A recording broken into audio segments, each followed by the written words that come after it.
The idea of this, planning your week and really concentrating on what hours you're spending doing each thing is, if you are spending more than the 17 hours on maintenance per week, if you're spending more than 5 hours routine inspections, more than 6 hours in finals, it's not a problem, but just remember that that might be the area that you need to focus on that needs tweaking. So whether that is better systems, more support within the office, I would go back to your boss and say, listen, I'm concerned that my finals, I'm spending too much time on my finals every week. I'm thinking, that this would make it a bit easier or that would make it a bit easier, and then have those conversations, with the boss, because they want to make sure that it's productive. Hi, I'm Ashleigh Goodchild, and welcome to the PM Collective podcast, where I invite you to listen to opinions and stories that are relevant in the property management world. I hope you enjoy today's episode.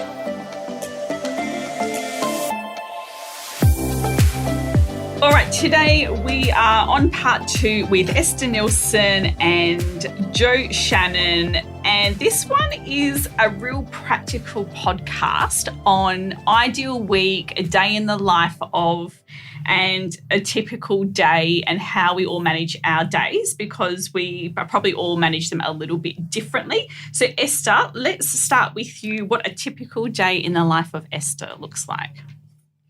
Well, and if you don't want to use currently now because you're in a new position, maybe use in previous roles. Yeah. All right. So first of all, when I would get into the office, I would actually scan my inbox. I'm a bit of an inbox Nazi, but I would scan my inbox, see what was priority, and sort of make notes for that. I would then start my to-do list. So I'd write down, the important things that I needed to do, some of the wish lists. And then in my ideal week, I would look at my calendar and see what my schedule was for the day, and then just start prepping for whatever those appointments were. And then pretty much in between all that is answering emails and answering phone calls and dealing with urgent things such as maintenance or that sudden break lease that you've got in your email you weren't planning on. Got to love those. Are you strict with an ideal week, or you just have your things to do? And it's pretty much, for me, it's always just been a bit of a guide. So even when my pop-up says, hey, it's time to do your lease renewals, if I'm just finishing off something, for me personally, I tend to finish off what I'm doing. So I'm a little bit flexible with that. So I might just move it, once or twice. I was once taught only ever move them twice, and then that was it. You had to do them. So, and I know they train for ideal weeks. Like trainers will say you need an ideal week, but these podcasts are just to create the conversation around that. You don't have to have an ideal week. Some people don't work well with an ideal week. Yeah. So, but it's just, this gives you an idea of how everyone is a little bit different with it. Yeah. So, Jo, do you work with an ideal week?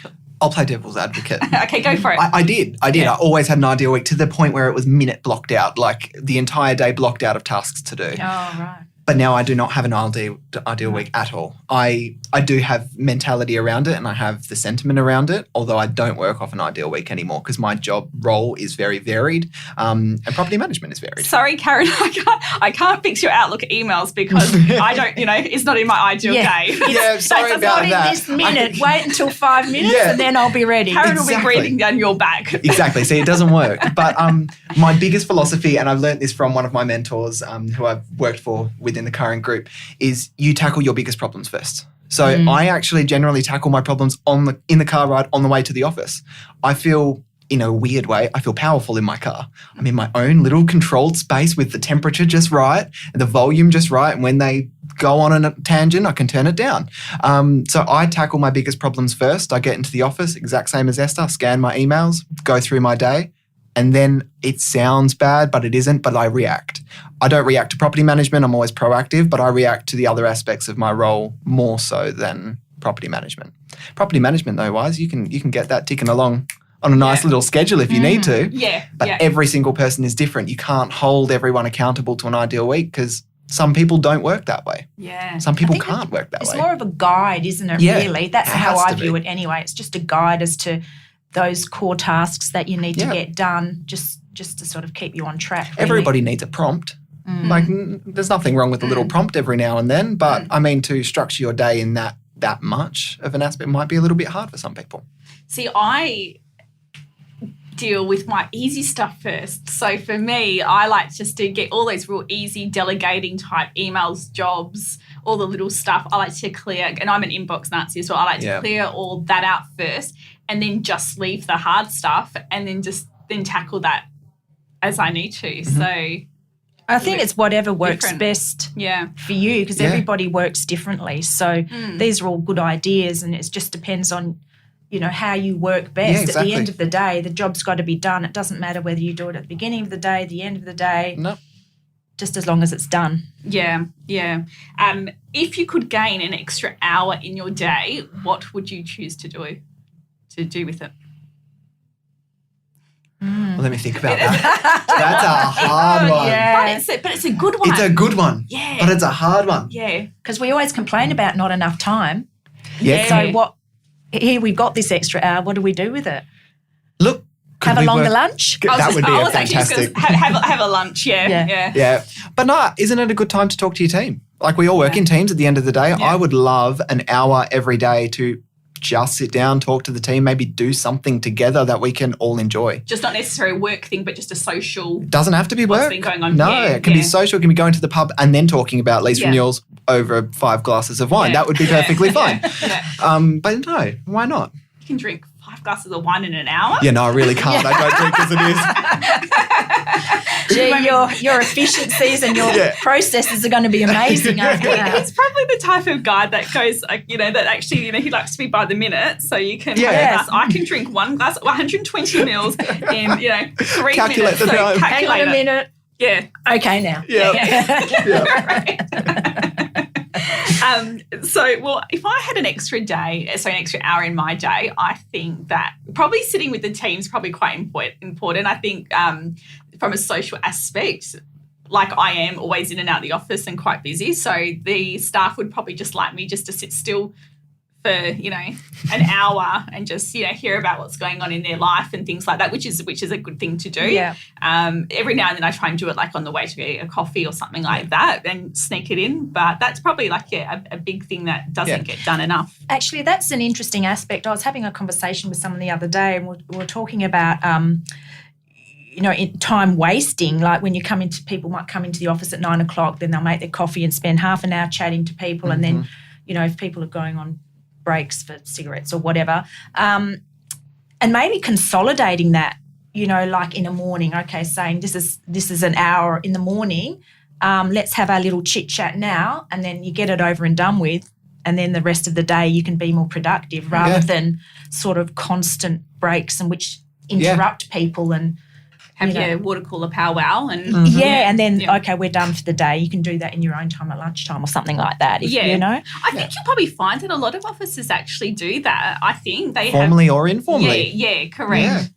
I mean, we used to have a lady who she would bring in baked goods every morning, and that started a conversation. Yeah. Her and her Danish butter. Like she would make some incredible things. Nice. But it is really good. It is really good to have that social aspect. And as well, the other thing is changing your thoughts around that morning coffee. So, for example, like we could say, going to go get a coffee at 9:30 and walking across the cafe is wasting half an hour, when in fact I would actually, my thoughts are, well, that's half an hour I get with a staff member to chat about how they're going from a different point of view. So I probably work change my thoughts so that's actually that is a beneficial half an hour that I'm having with a team member. So as a business owner, I can understand that. Yeah. From the other perspective, could you see a property manager might see it as a wasted half an hour?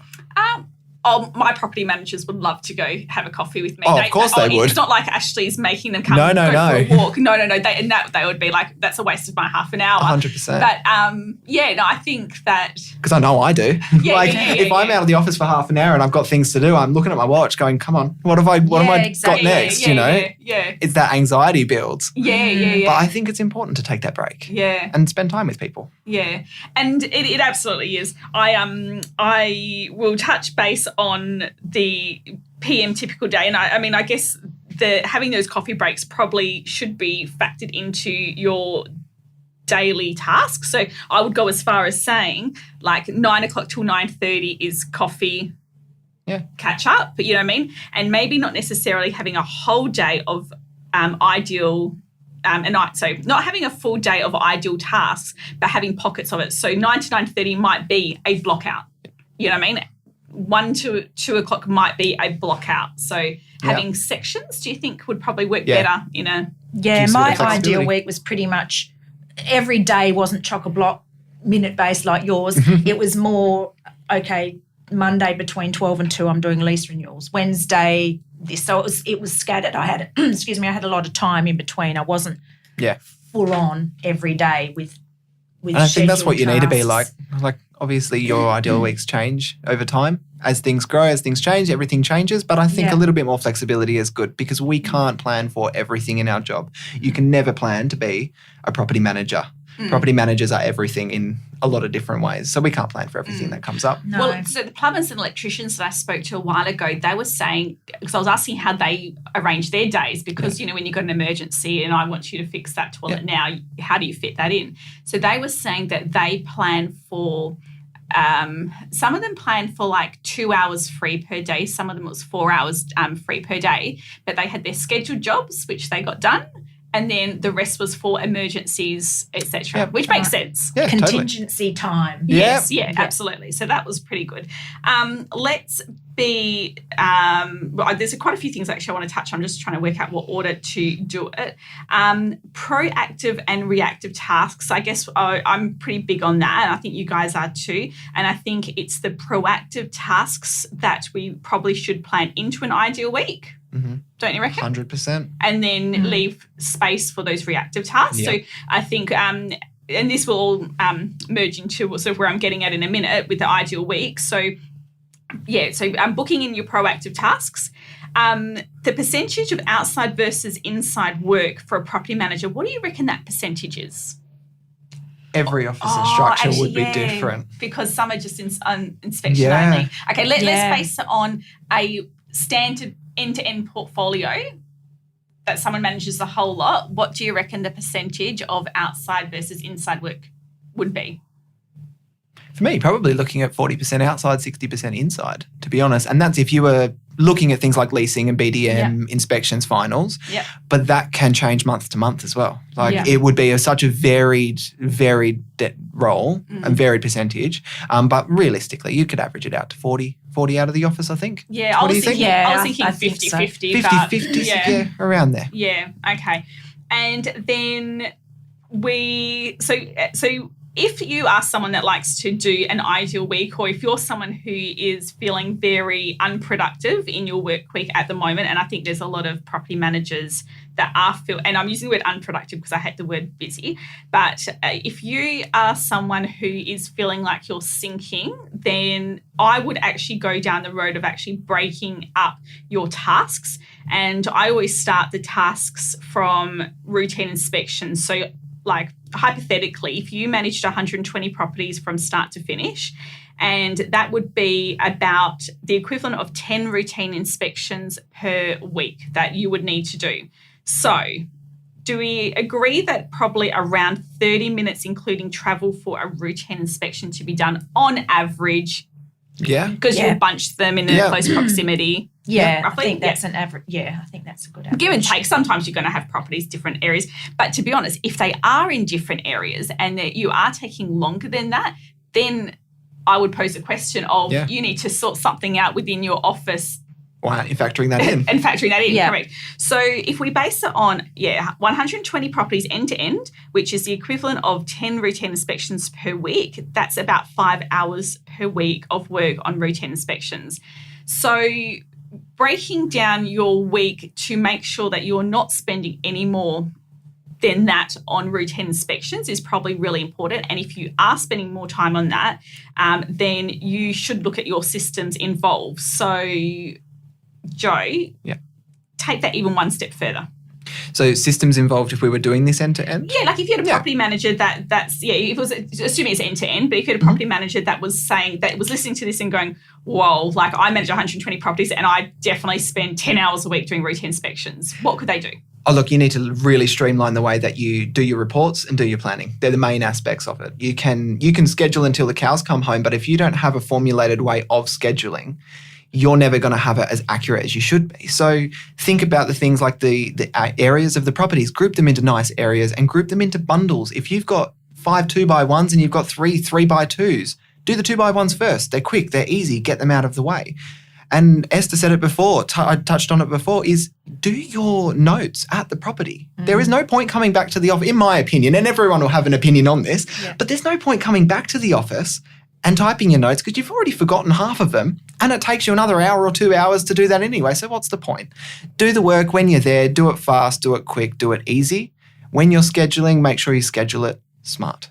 Yeah. Schedule smart. And even like dictaphones into your, like we use Property Me, so dictaphoning it straight into it's so Might not be easy. so good when a tenant's around, but No,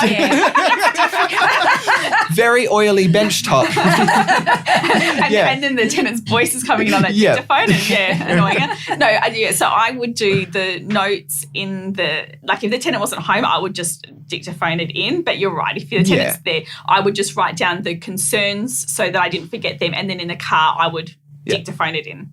But you're right, use your technology. Yeah, I mean, all that. Yeah. And then the other thing I do when I get back to the office is make sure that the inspections have actually gone out within a day or two because then that's finalised, they're charged and they're gone. If you don't do that, then they build up and then you end up spending more time later on having to send them all out before the end of month. Yep. Okay, so that's 5 hours in a 40-hour, I say 40-hour week, but 5 hours in a 40-hour week, sorted. Next, let's combat final inspections. So, gosh, I was thinking of how many average final inspections you would do on 120 properties per month. Like, well, given again in a normal market, but three or four. Yeah, would that be right? Sometimes you can get to a week, so it just depends. And then, of course, you've got your break lease that suddenly pops throw up out of themselves nowhere. into the middle. But if you averaged it, like, could you average it, like, should you say 5 a month? Like, 5 a month. I reckon a month, yeah. I say average 5 a month, yeah. Okay, so let's go 5 routine inspections per month. So that's just over 1, per week. So then how long, now, see, finals are the problem, I reckon. Like, they can take you anywhere between 1 hour to 10 hours, really, by the time you sort all the crap out of it. But let's just say, you know, like I'm a boss and I'm paying someone as a property manager to work productively. How long would I want them to spend on a bond? So I'm going to go from that aspect because I think that's probably more important, to be honest. Definitely. Because at the end of the day, your owner's only paying so much for a final bond inspection. I need to make sure that the property manager is spending the equivalent of whatever I'm charging. Yeah, you know absolutely. what I mean? So, I'm going to actually say 3 hours tops as a boss. I wouldn't want my staff you're looking at me, not at the property. Is that but not at the property. Oh, is that inclusive? I mean inclusive of dealing with it afterwards. Yeah, I know you're thinking. I was like, 3 hours. 3 hours. I could sit there on my emails for a while. Yeah, correct. No. I'm talking about like doing the bond inspection, which might be 45-ish. 45 for an hour for a bond. To tell you the truth, I probably on average would spend 3 hours at a property to do a final if it was a standard home, because I take generally around an hour to do my photos, and then I will solidly go through that report while I'm there, because I believe in taking the time while you're at the property and what you've got your eyes on the room or the issue that you're looking at, and then it's a lot quicker then to finalise, because if you rush it at the property, you could miss something. That's just me. So a lot of people kind of raise their eyebrows at the amount of time I might spend. Obviously, if it's a smaller configured property, it wouldn't be as long. But so your idea is that the longer that you spend at the property means that you would say that you have less admin work to manage the bond at the office, do you think? Like, what do you reckon yours would be then? Yeah, because of the way I'm doing, like I do my photographs and then the way that I'm actually writing my report, or maybe I'm dictaphoning now, which I am. But at the end of the day, I still need my eyes on that property. So you can't rush that aspect of it. There's no technology to make your eyes look at something a bit quicker. Do you know what I mean? No. So for me, it's a due diligence thing that I want to make sure that I 110% know what's going on at that property from the final. So I would rather spend a bit more time on there, and then it's just a matter of quickly finalising the report at the other end. And again, like an inspection, I will spend more time there, finishing it there, than coming back to the office later. So then what about the admin of actually like calling the tenant, having an argument about the exhaust fan that's not clean? I guess I have a pro forma email that I put in, and then I just list all the issues. Obviously, they get scanned a copy of the final bond report and it goes to the owner. So it's pretty much almost the same thing that's duplicated, and then it just goes off, and then I just say, well, this is what's happening. So it's a good point. Yeah. So I think there's going to be a lot of property managers who fluff over that side of things too much. So I know like property managers where you return the keys, you don't get a choice to go back to clean. We just arrange the cleaner. So their admin time would be less because they're not having to go back and forth, generally on emails, because you want to email these lists through, not to call them, but even though you probably should call them. Yeah. But, they don't make quick, smart decisions, and they're not assertive enough with the vacating tenant to say, this is what's going to happen next. Yeah. But that's, at the end of the day, that's still something that should be managed from a time point of view. So whether you spend 3 hours at the property and then half an hour in the office finalising it, or whether you spend an hour at the property and then a couple hours finalising it, it actually probably doesn't matter as long as the job's getting done properly, and as long as the charge for the final inspection is reflective of how long you take. Yeah. That would be what I say. I just think, like, when you come back to the office, you then are tempted to either look at emails, and then the receptionist starts putting calls through. Yep. So that can blow out your time when you're back in the office. That definitely can actually stretch out, you're finalising. Yep. If you haven't completed everything at the property. That's just my view of it. Yeah. So I've roughly said about 3 hours. You've probably said roughly about 5 hours. What do you reckon, Joe? Yeah, I reckon. What would you expect? I would say around 3, to be honest with you. And that would be, from my point of view, we've got a bit of a different method. I love taking someone with me to finals. Yeah. Another property manager. And I know it sounds silly from a business owner's perspective. You're going to go straight away, why? That's 2 people. Yeah. But we get it done in half the time. And as long as you get it done in half the time. And this is the thing, is I'm extremely strict with my finals, because I don't see, and this is where we will differ, but I completely value where you're coming from, is I don't see the point in looking at that property over and over and over and over when I can, and again, this is going to be different. I might have managed my properties for 5-6 years at this point.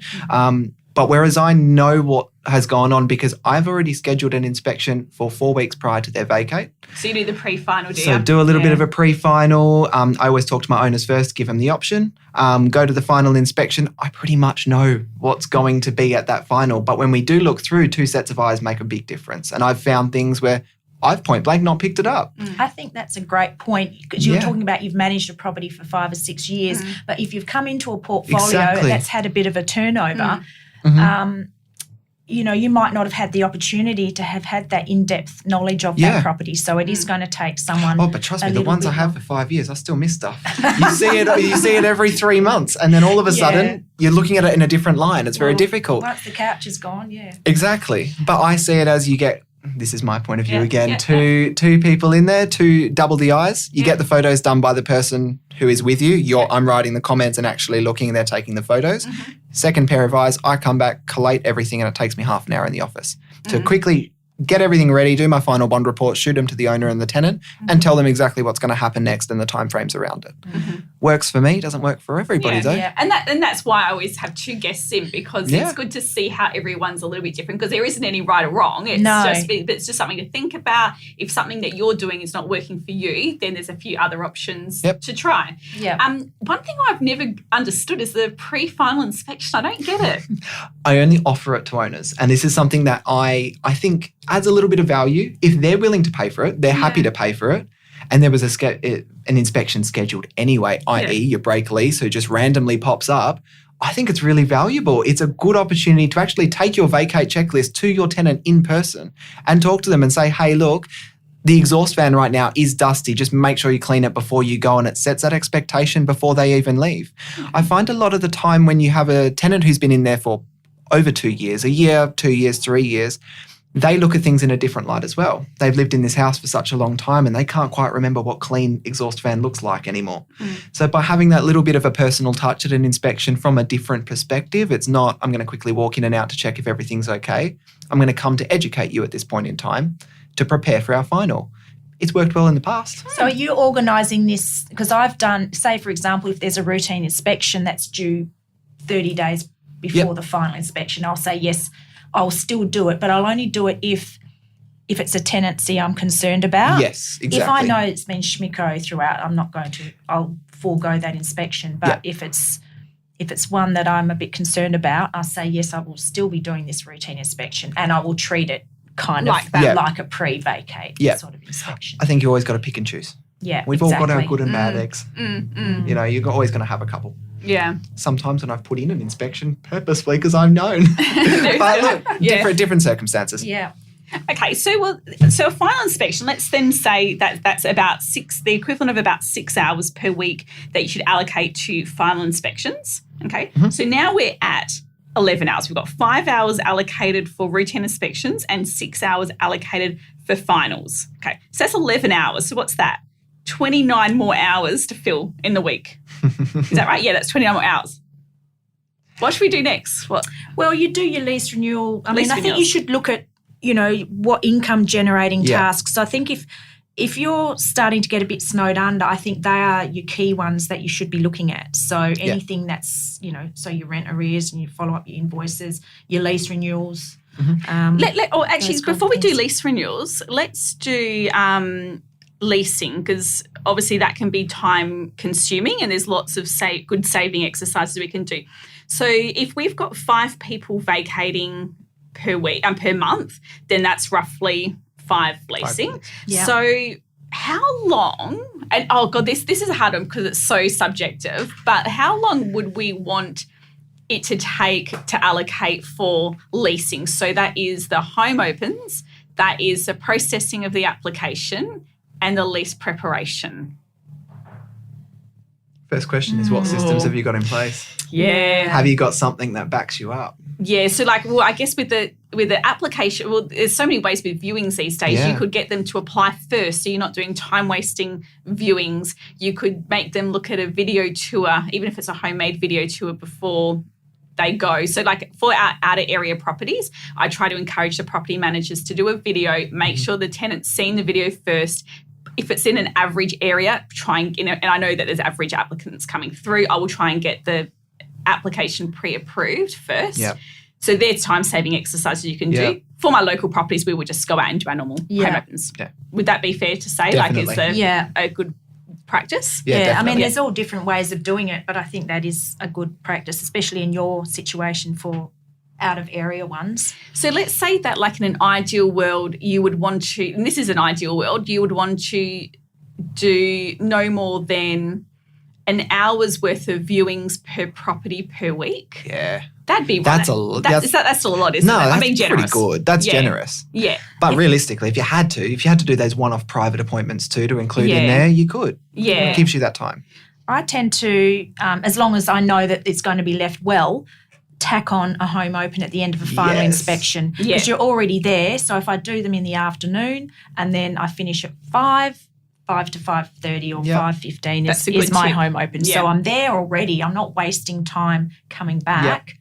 And even if the property's not absolutely perfect, you just say to people, it's going to be cleaned before you move in. You're here to look at the property and see if it suits you. And nobody has issues with that. So that's my little tip of time saving. I'm already there. I'm not making an extra visit. Yeah. And potentially then I've got applications the next day and then I'm starting to process them. And well, and so then the application's an interesting one. Do you have any smart tips for your application processing? Do you use any automation? Yeah, so we use IRE a lot. We have built-in application processing through IRE. And we've also obviously got our digital formats separate to that for those people who can't go into IRE or have a pen.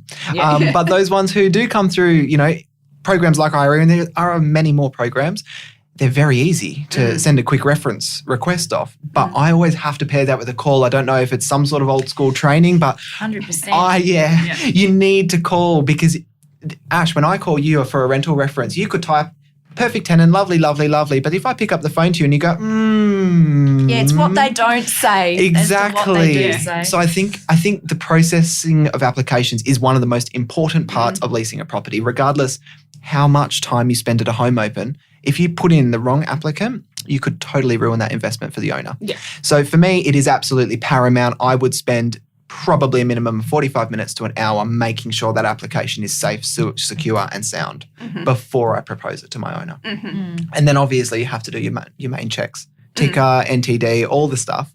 Cross all your T's and dot your I's. But for a system point of view, IRE, really, really good system to quickly get some feedback through. Straight away, get someone pre-approved or conditionally approved, as I like to call it sometimes. We had a lot of times when we've had multiple applications.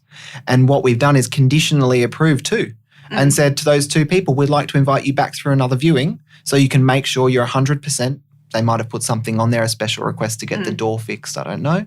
And it really saves a lot of time having those applications already done. That was a real ready COVID to go. change, wasn't it? Change. Big wake-up call with yeah. COVID, I think, on our processes and procedures. I think a lot of agencies across Perth and Australia-wide have really looked at their procedures and gone, how can we cut some time off this and how can we make it less contact-driven? How can we make it more personal at the same time as distant? So I think that's a very important factor. It goes back to your video tours. Yeah. And I mean, I know there's some great options with video tours. You've got your virtual tours and then you've got your professional videos.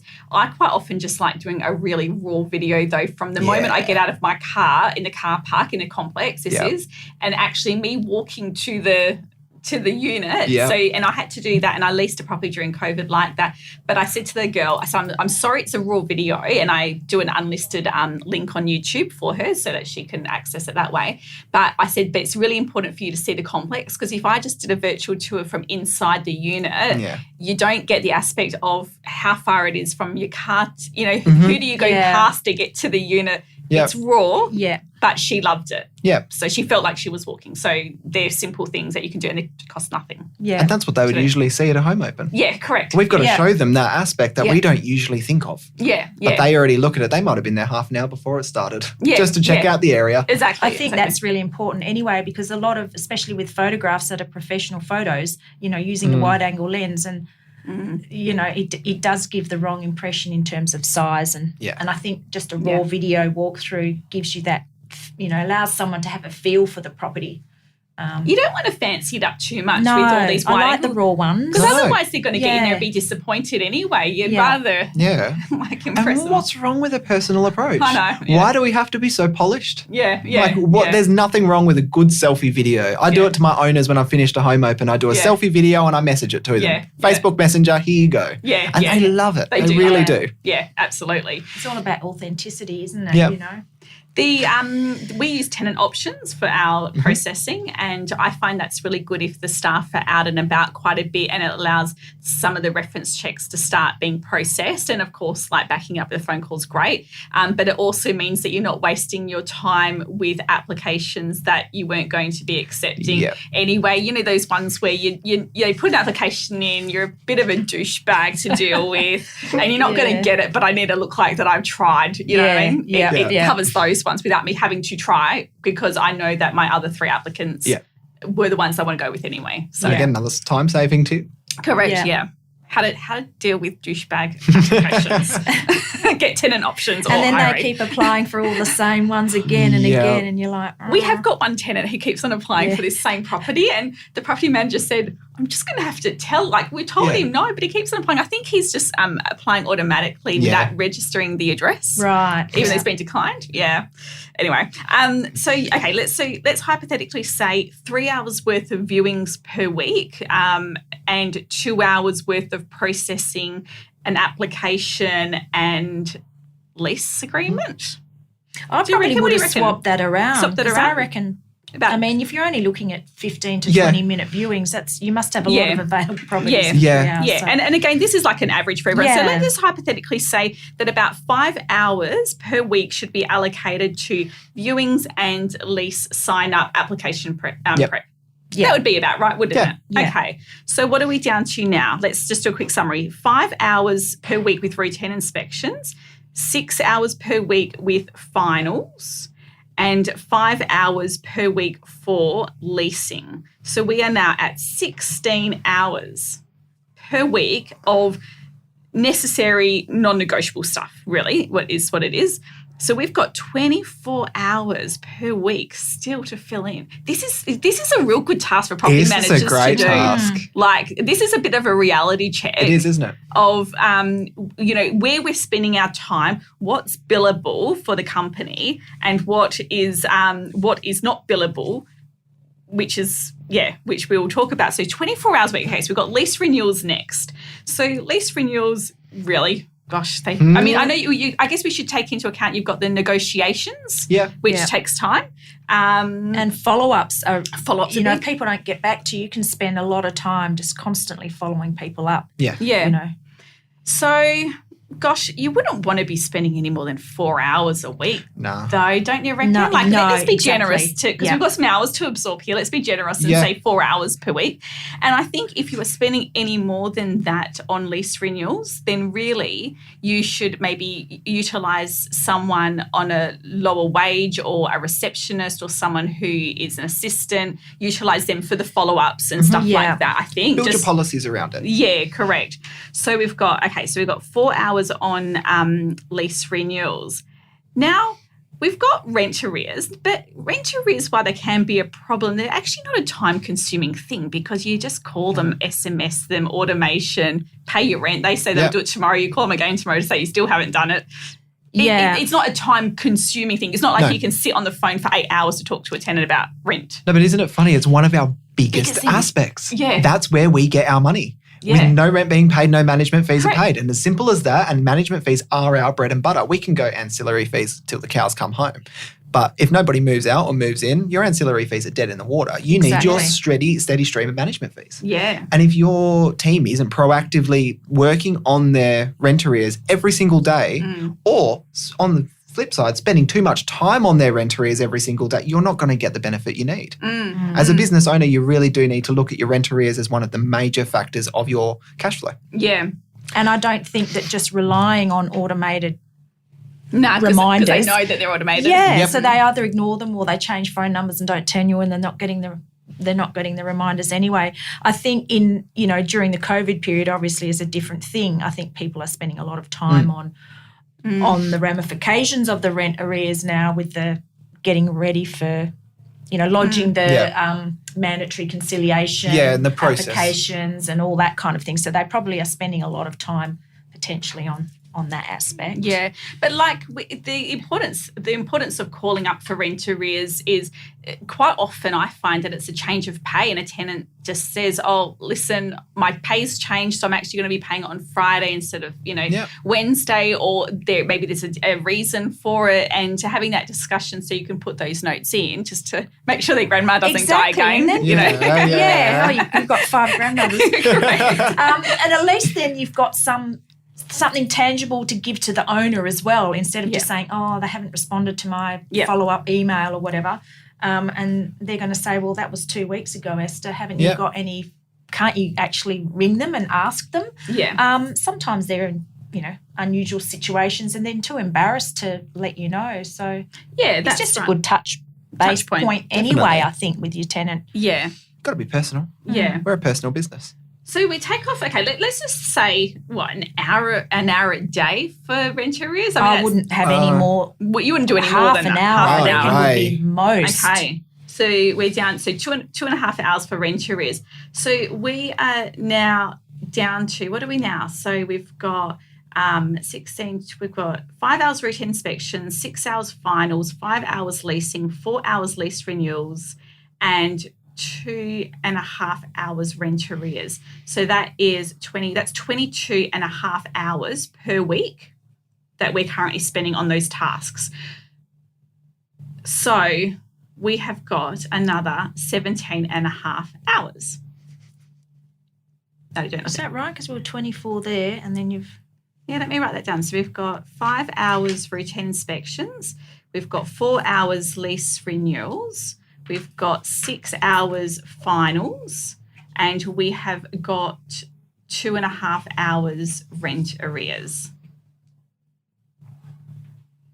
So what's that? what have I missed? 4 hours lease renewals, routine inspections, finals, rent leasing, and the leasing. What did I do for lease renewals? 4 hours for that. Yeah, so 22 and a half hours. So we're over halfway. Yeah, nearly halfway.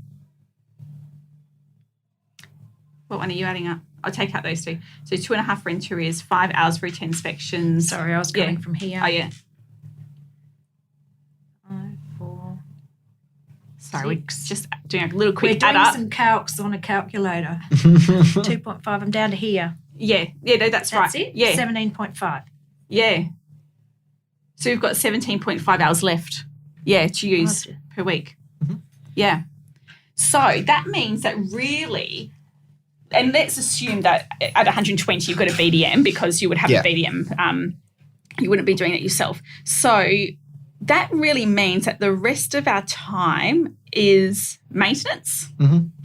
And maybe, you should be doing, try and do, everyone says do good calls to owners and stuff like that, but I think you can tee that in with your finals, your routine inspections and things like that. So 17 hours in maintenance roughly, but I guess the important thing is that what we should be spending on maintenance? Or we probably shouldn't be spending 17 and a half hours on maintenance, should we? No, I reckon about 3 hours. I probably would put 3 hours in an ideal week to set aside to look at my maintenance. It might not take that long, but I've just got that time scheduled just to do my weekly follow-ups and that kind of thing. Yeah, I'm going to throw in 2 hours per day for maintenance. I'm going to throw in that I reckon around an hour a day. Yeah, so 1 or 2 hours a day. Let's be generous and let's go 2 hours per day on maintenance.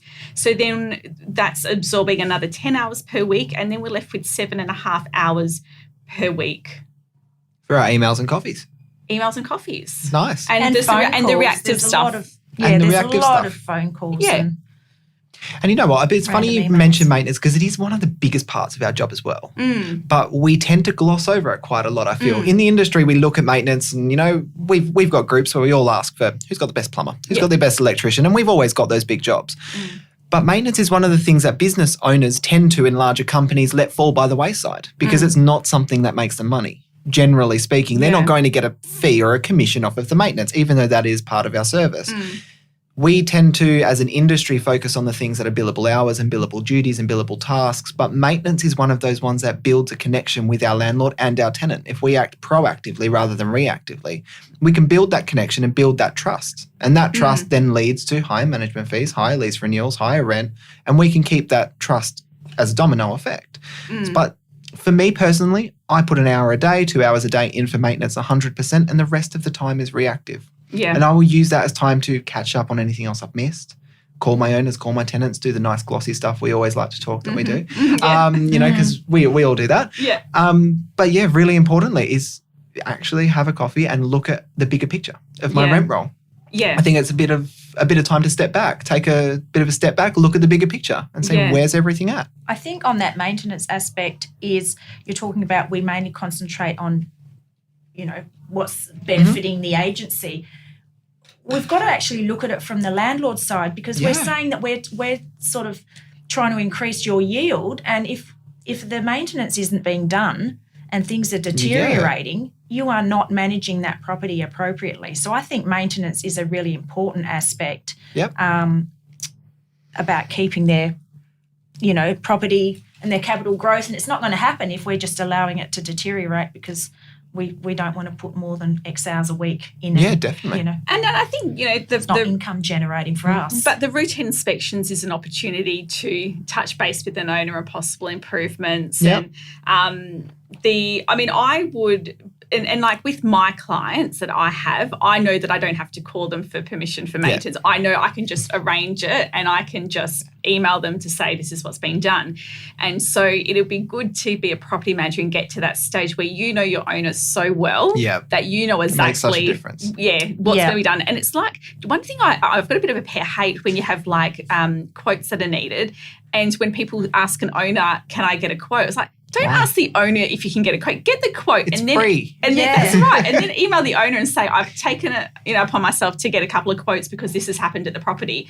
And then you're going to them with the quotes and the problem, as opposed to you go with someone with a solution, not I know. with a problem. So, but I don't think people are doing that these days. I think there's quite a few property managers that are just forwarding on emails from a tenant to say, see the email below from the tenant, what would you like me to do? And that is not a good enough email to be sending to a client. You need to be obviously doing a new email and then putting, this is the problem, these are a couple of options and solutions. I would probably recommend this option. I think also it would be beneficial for property managers in general to have a greater understanding of a residential home, names of specific things, issues that arise, how are they best rectified and who's the best person. And I guess the angle I'm coming in from is that my husband has been in the building industry for over 30 years. So over that time, I've learned a lot from him. So when I go to a property, I can probably pinpoint what the issue is, get the right person out there first time, and then I know pretty much what's going on. Yeah. Whereas people who don't, they just see an email, like you say, and just flick it off.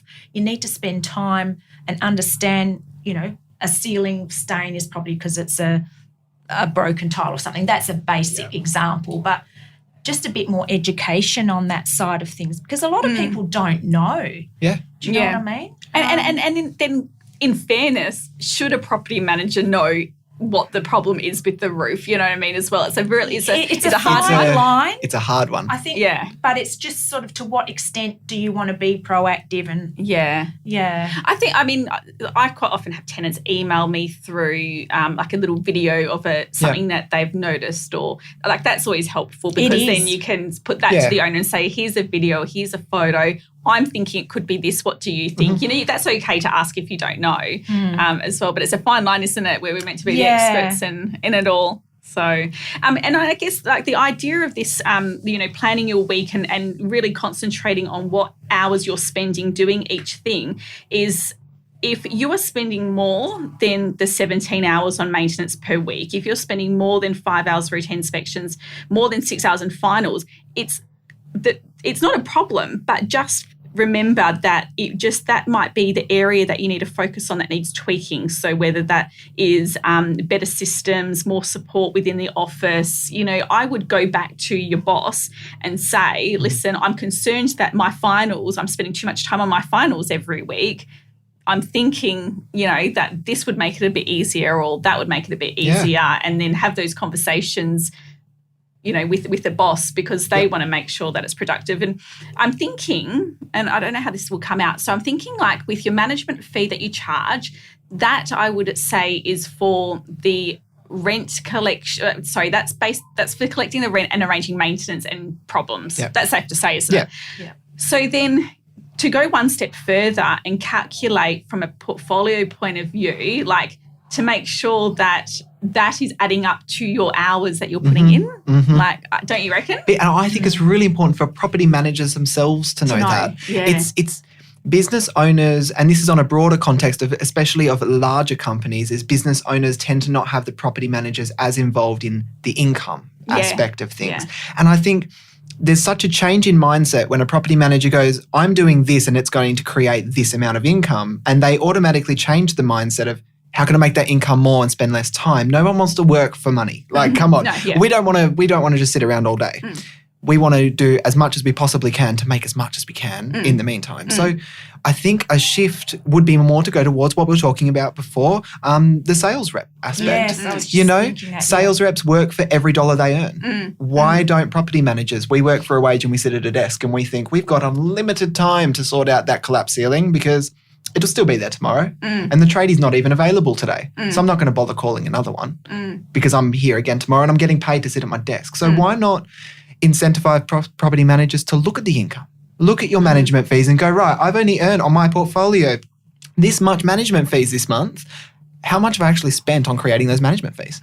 Have I done my management renewals and have I increased some fees? Or have Yeah. I just been sitting at my desk drinking coffee, Yeah. watching a movie, Netflix? Why not? Creating good staff culture in the office. Yeah. I mean, I'm a very transparent person, and my staff know that with their portfolios. So I work on a third. So a third for admin costs, a third for profit, a third for salary.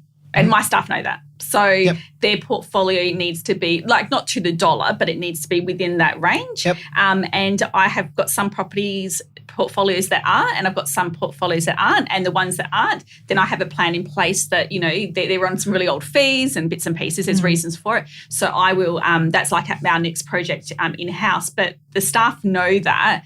And they're very receptive to it. Yeah. That's because they understand it, they understand how it works. And at the end of the day, we're all property managers. We're not dumb. Yeah. We know we're people who, if you've got 100 properties, you could be managing $1 million worth of assets. Yeah. And this is a big business. We're not just clerical people. And I don't like the mentality or the sentiment that we are clerical, because we've come a very long way since the 1980s when we used carbon copy machines. That's not what we do anymore. We are investment and asset managers. And at the end of the day, if you can look after somebody's investment property and recommend to them the best thing to do to make them money, why can't you be doing the same thing for your own role? Why can't you do the same thing for your own job? Yeah. Yeah. We're looking after big stuff. Yeah. Yeah. Yeah. But they're on a salary, Exactly. so they don't get paid anymore Yeah. to do it. No. So, And it will depend on property managers as well, who might want to know that aspect, and others just might not be interested at all. Interested. Yep. Do you know what I mean? Yeah. Um, Yeah. No, it's very a very interesting space. So I'm just going to recap on what the hours would be in an ideal week based on 120 properties start to finish. So we sort of really roughly around 5 hours per week for routine inspections, around 4 hours per week for lease renewals, 6 hours per week for finals, 2.5 hours per week for rent arrears and management, and around 4 hours a week in leasing. So, and then 17 hours roughly for maintenance. So, yeah, checking in is a really great thing to make sure you are within that sort of guideline, I think is good. And really focusing on where you're wasting time, and wherever you're wasting time, then that is a good opportunity to put different procedures and systems in place for that area and just tackle one thing at a time. And that will create in my opinion, a very happy property management week. Yep. yeah, it's Agreed. just individual accountability, isn't it? Yeah. Yeah. There we go. We've solved all life's problems today. If you do want to reach out to any of us, feel free to just touch base through the PM Collective page. And if you want to chat to Esther a bit more or Joe a bit more, I'm sure, speaking on their behalf, I'm sure they'll be happy to have a little chat. Thank you. Thank you. Thank you so much.